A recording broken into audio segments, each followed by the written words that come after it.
Alright, let's get started. So here's the YouTube homepage, pretty standard. You're going to come up in the right hand corner and click on your account icon. Then you're going to scroll down to settings. Here's the settings page. Come right here to add or manage your channels. Go ahead and give that a click. So here are all the channels that I currently manage at Global Social Media Marketing. And what you are going to want to do is click Create a New Channel. And this will bring us to Google's Creating a Brand Account page.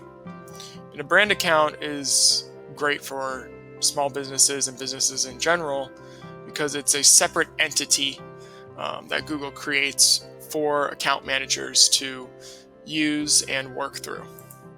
So let's call this one Testing Center. Go ahead and click Create, and the brand account Testing Center is created. Now, this YouTube page doesn't look standard right now just because of the fact that we haven't uploaded any videos yet. Come right here and click Upload a Video, and then you go through the upload process, which is very straightforward, very standard. And that is how you create a brand account on YouTube. Thank you for watching, and please subscribe to Global Social Media Marketing on YouTube for more tutorials and how-to style videos just like this one. Thank you.